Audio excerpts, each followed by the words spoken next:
country. People will do anything to keep from talking about our problems with our immigration policy and how to fix it. And it's really getting disgusting for a lot of people to watch. Through his bravery and sacrifice, Dr. King opened the eyes and lifted the conscience of our nation. Can you give an apology for the statement yesterday? Mr. President, are you a racist? This is fake outrage by the liberal left and the mainstream media who doesn't want to focus on the real issues. The Trump administration's waiving sanctions on Iran, thus keeping President Obama's nuclear deal in place for now. The president is trying to get the Congress to make some changes to the deal. Fox has learned that House Intel Chairman Devin Nunes told Republican colleagues there is evidence that shows clear abuse of government surveillance programs by FBI and Justice Department officials. Another spectacular day for stocks. They surged to new record closes in the best start to the year since 2003.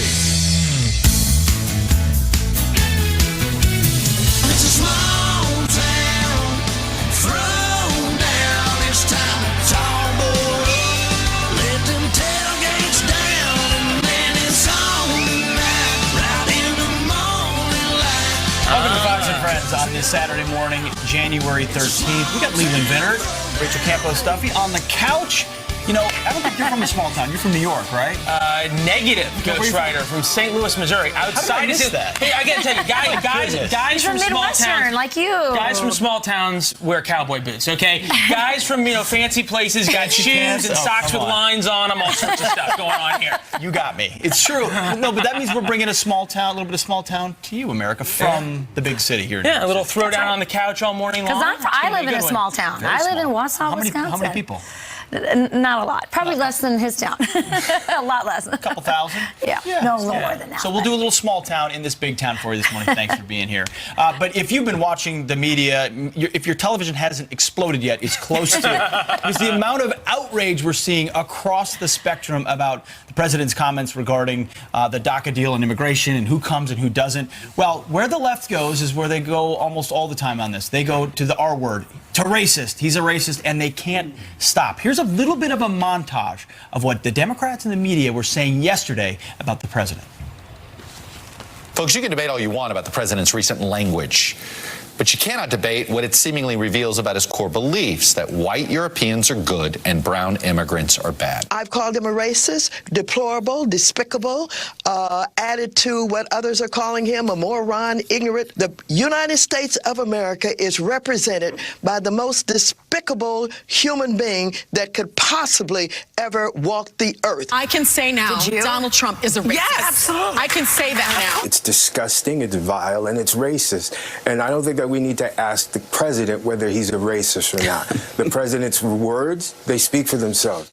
Wow. All right. Well, there is an interesting concept here because the media seems to just love this. It's almost if the president was truly a racist, if there was a real issue in America, it would be a terrible thing.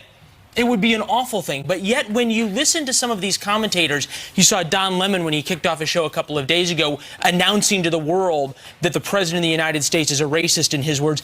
He was almost gleeful in how he described it. Well, listen, this is going further because the Congressional Black Caucus has now said they're going to formally censure the president coming up next week. But also, I would say that wasn't enough. They're going further than that. Now, Al Green, Representative Al Green, with the support of Representative Maxine Waters, now says he's going to reintroduce the legislation or the resolution to impeach the president. So these remarks have now gone from it's racist, he needs to be censored, he needs to be impeached over these remarks. Well, that's the level of hysteria that they will reach. Rush Limbaugh does such a nice job distilling this down. He said maybe it's not that the president is racist. Maybe it's that the president is asking all the questions that Democrats don't want asked about our immigration system. Maybe it hasn't been based on anything in the past, and it should be. Take a listen to Rush Limbaugh.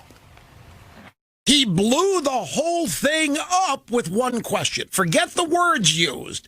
The question was, why do you people on the Democrat side want to continue to bring people to this country that are not going to benefit this country? Why instead do you not want to bring the best and brightest? These people in the media are a bunch of the biggest phony balonies on this planet.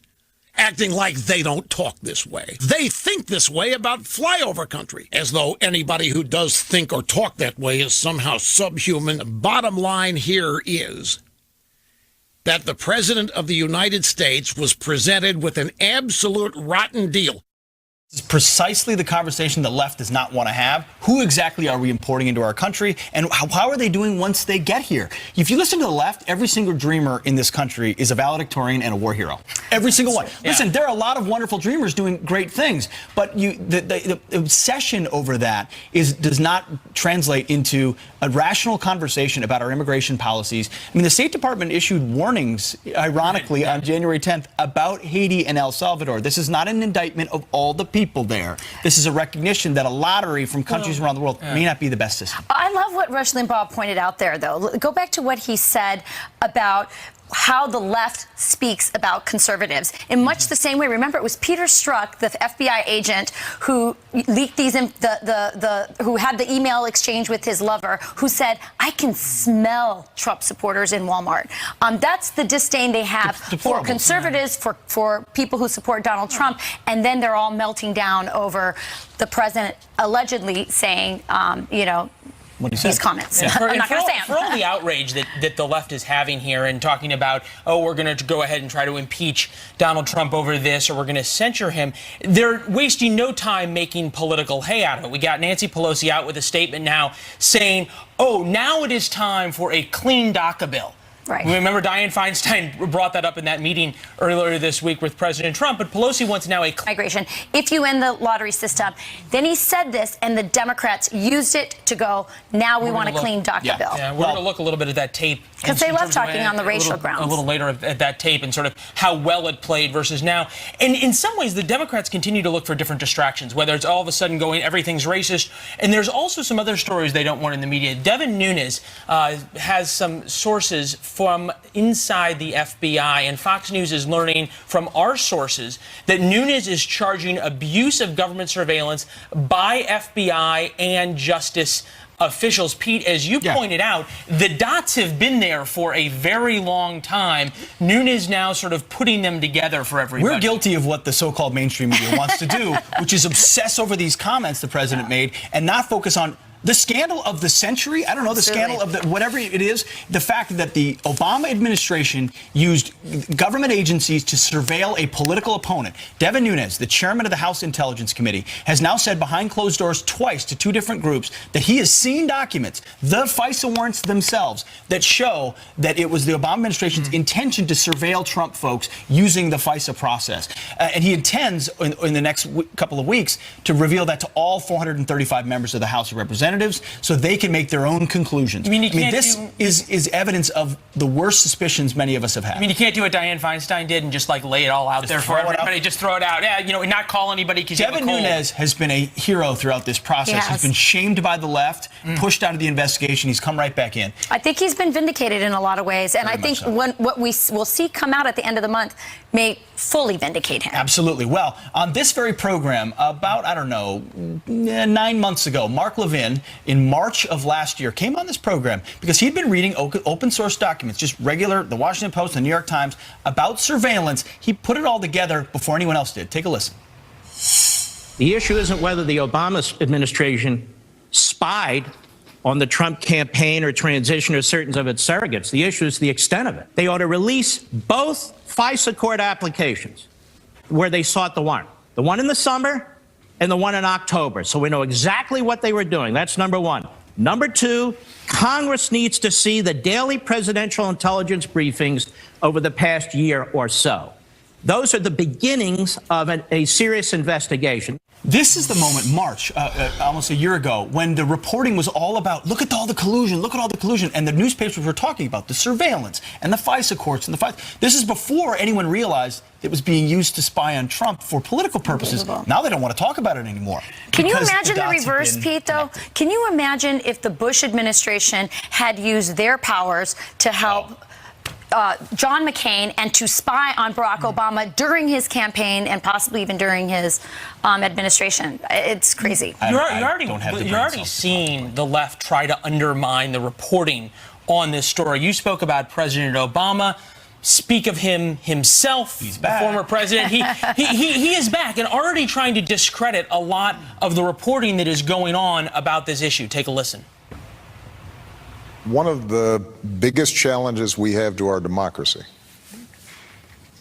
is the degree to which we don't share a common baseline of facts. What the Russians exploited, but it was already here, is we are operating in completely different information universes.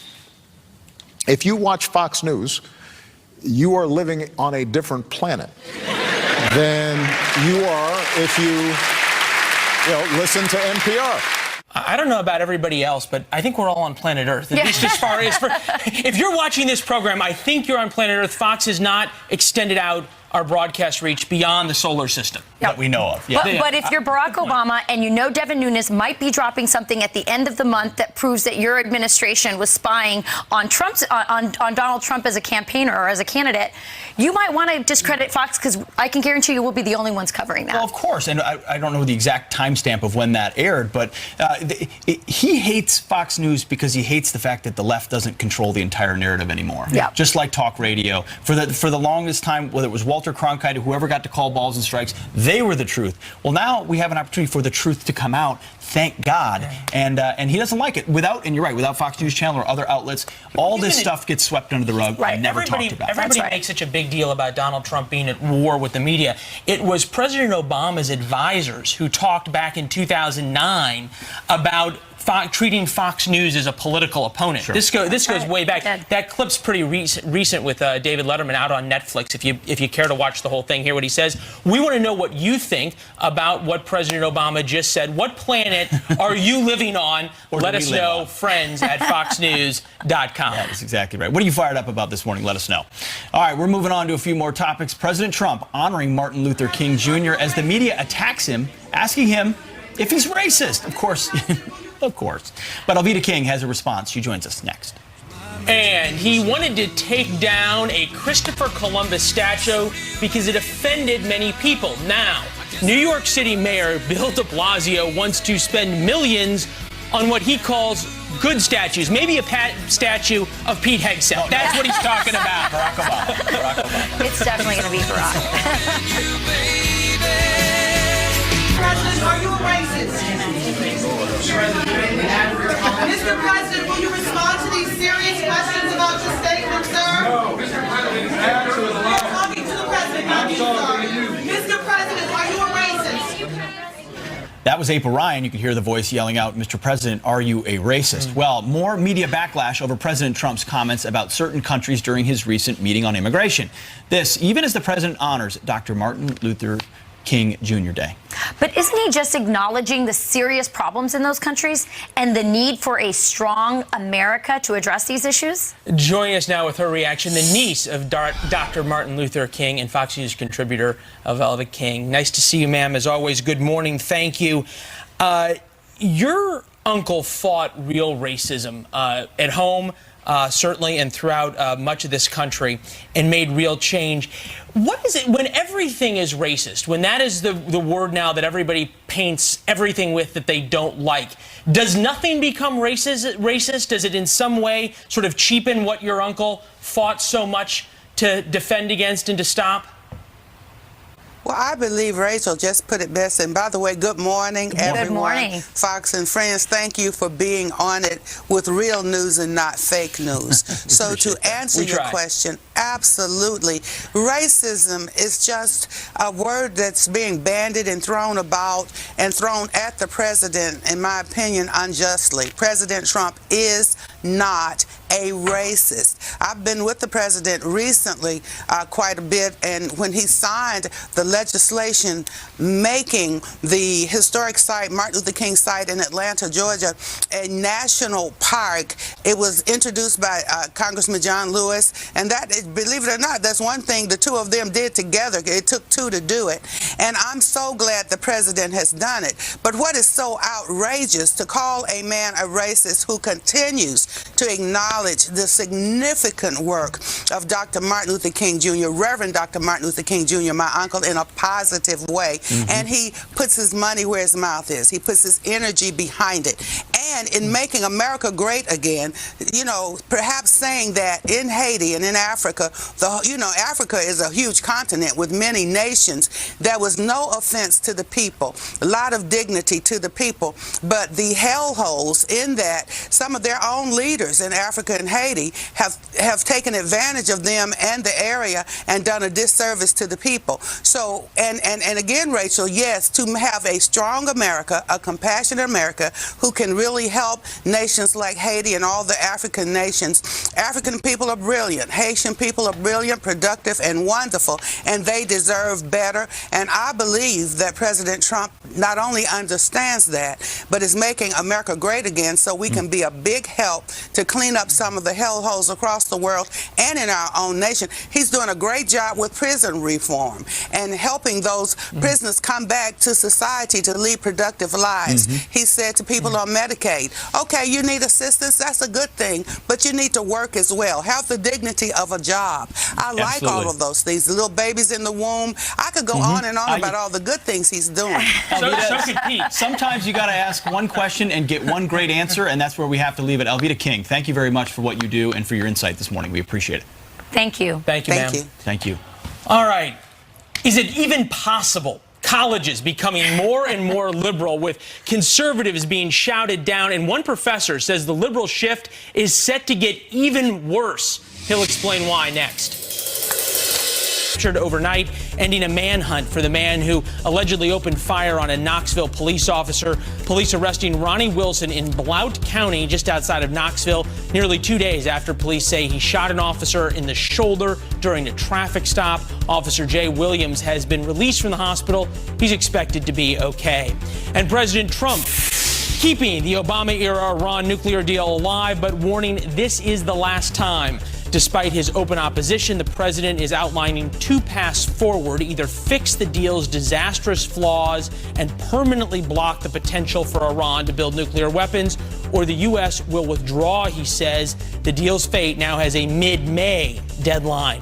And the president arriving in Florida overnight, just as the White House doctor announced he's in excellent health. Dr. Ronnie Jackson says Mr. Trump's first exam as commander-in-chief at Walter Reed Military Hospital went, quote, exceptionally well. And Dr. Jackson says he will give us some more details on Tuesday. Guys?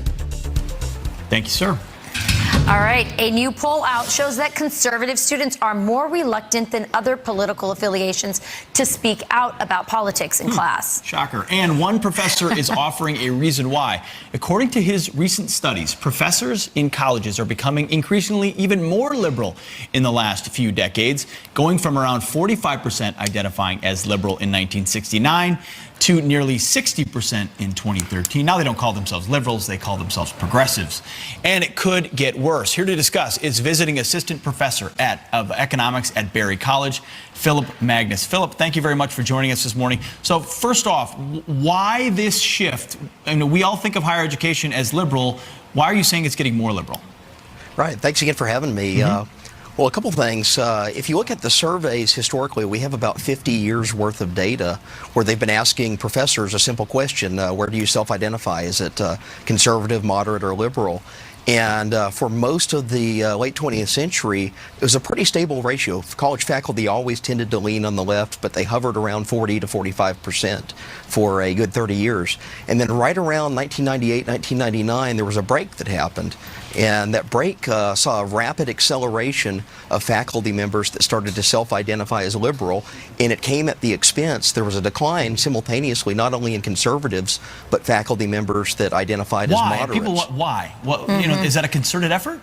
Yeah, I don't think there's any like design behind it, but rather, so my theory is that it comes from a growth in hiring in certain fields, certain academic disciplines, mostly in the humanities and social sciences, that tend to be a bit more overtly political, and they tend to lean on the left in higher rates than the rest of the faculty. Could it also be that if you were thinking about going into, become a professor, that you just kind of decide you don't want to be there if you're a conservative because you don't feel welcome, but you're sort of self-select out of the field?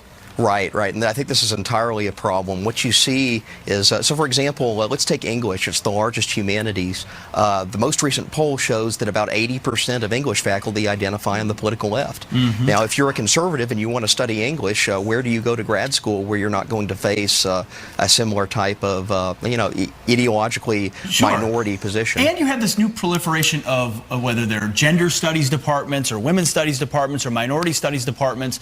There's sort of a niche that if you were a conservative, maybe you reject the very premise of the reason for that department. So why would you be welcome there? Right, right. It's a very tricky thing. And, I'm an advocate of viewpoint diversity in the academy. I want 1,000 different voices to flourish. I want 1,000 different perspectives to be offered. And I think students get the best material when they're exposed to multiple different perspectives. The problem you get is certain disciplines seem to be skewing very heavily in one direction or another. And this would be true if, for whatever reason, they happen to skew on the right. It just so happens that segments of academia have moved further to the left. What this creates is effectively an unwelcome echo chamber type of a situation where any prospective grad students become the next professors. So that's why I think this trend is going to continue. I'm already seeing my high school students self-censoring what they write for their teachers. I can only imagine what's happening at the university level. Philip, man, keep screaming into the echo chamber for us, will you? Please. Philip, thanks a lot. Appreciate your time. Yeah, thank you. All right. Well, the media slamming the president for his immigration comments. Those are his words. He has been a racist his entire life. Unfortunately, we've gotten used to and we have accepted and we know that this president is a racist. You're melting. Wow, Anna Navarro is so unhinged. Yeah. But is the outrage fully warranted? Our panel of radio talk show hosts will be here to discuss. And she's called for President Trump's impeachment many times. Now Maxine Waters is protesting the president by skipping the State of the Union. Wow, and shocker. And get this, the winner of last week's $450 million Mega Millions jackpot is a college dropout, young enough to be your son. Or son-in-law. He's got a good life in front of him. Yes, that's right. He's pretty eligible now.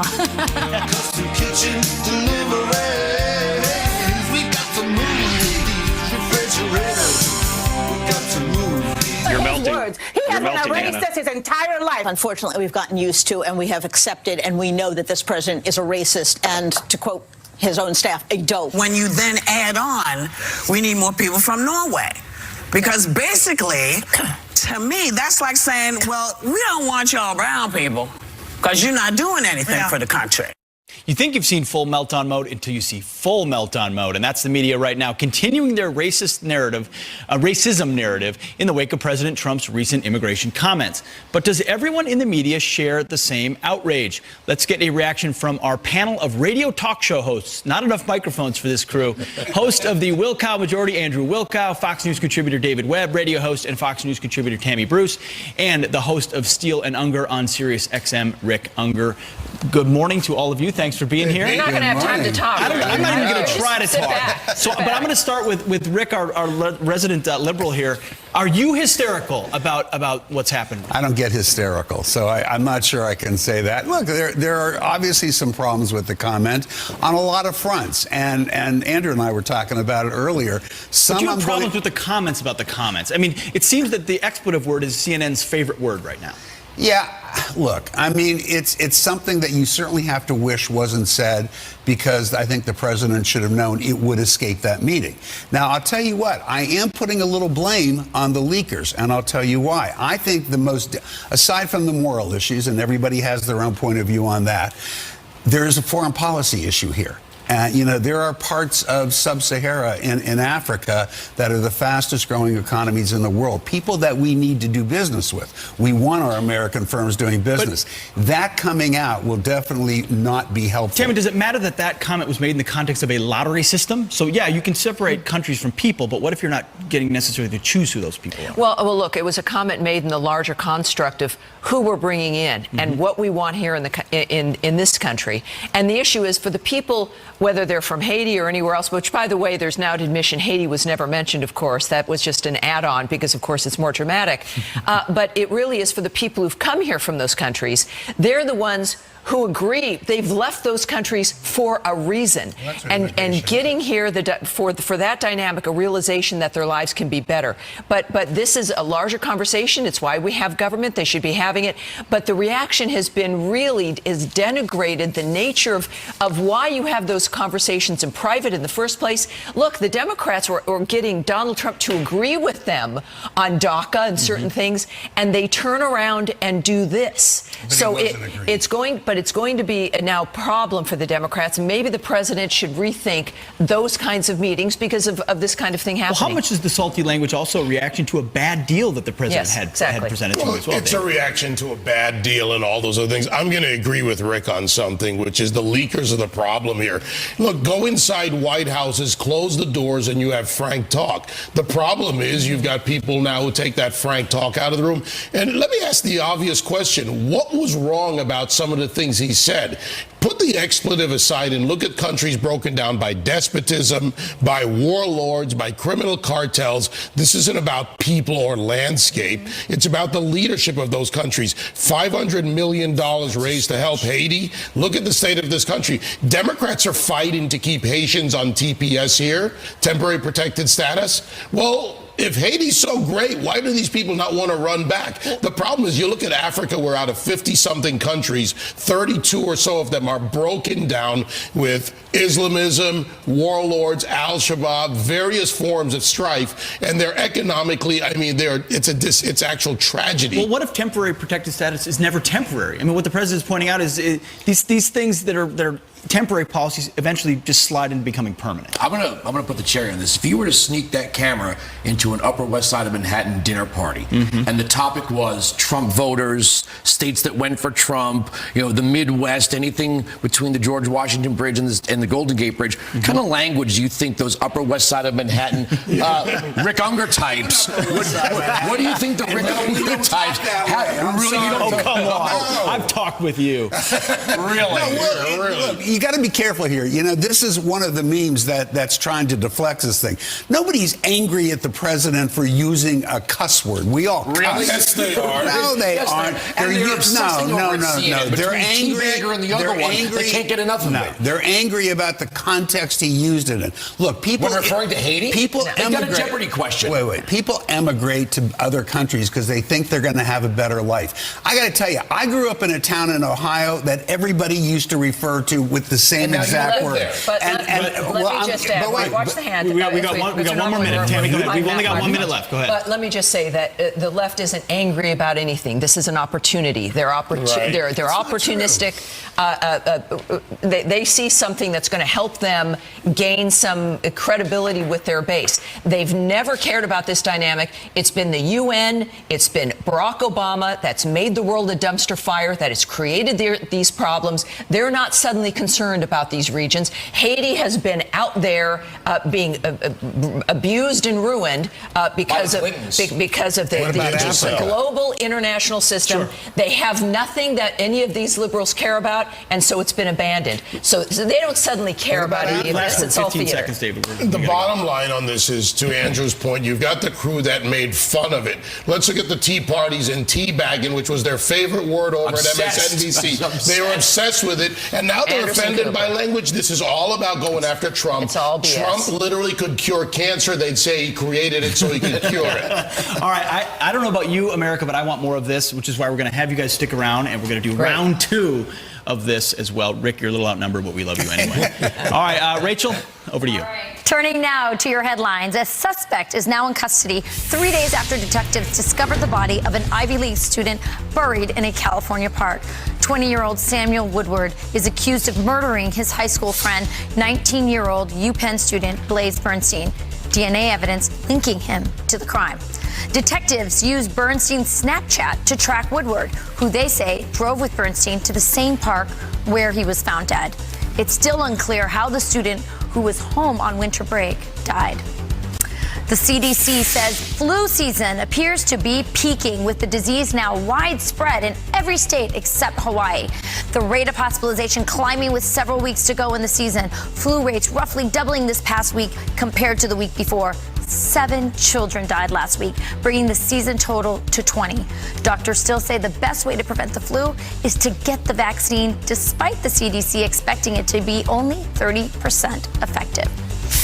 New York Mayor Bill de Blasio convincing the city to commit $10 million to build new, less offensive statues. A heavily debated Christopher Columbus monument near Central Park will stay, but de Blasio says the city will add text providing historical context. Tell you what a bad person he was. A tribute to Native Americans is also planned as a counter to the Columbus statue, but no other plans have been announced. The mayor's commission on the controversial statues resulted in the relocation of just one after 5 months of review. The winner of the $450 million Mega Millions jackpot identified as 20-year-old Shane Missler of suburban Tampa, Florida. His reaction on Facebook to the January 5th drawing says it all. In a statement, Missler, who's taking the roughly $282 million lump sum payout, saying, quote, "I hope to use it to pursue a variety of passions, help my family, and do some good for humanity." Good for him. And those are your headlines. There's probably a few other things in there. All right. And Maybe not Facebook Maybe a few more appropriate Celtics things. games. I don't know.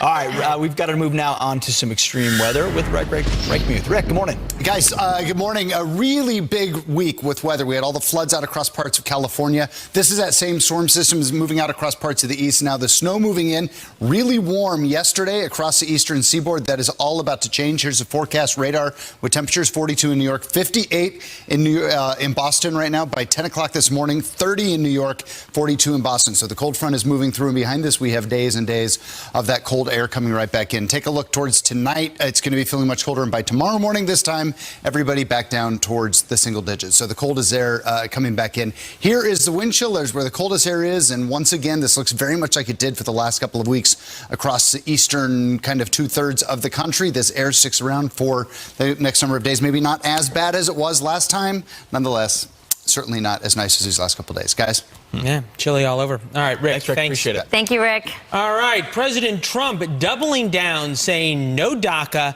no deal without that wall. Any solution has to include the wall, because without the wall, it all doesn't work. All right, we know what the Democrats think about that. What do the voters think about that? We're going to have the brand new dials you're going to see only right here on Fox and Friends.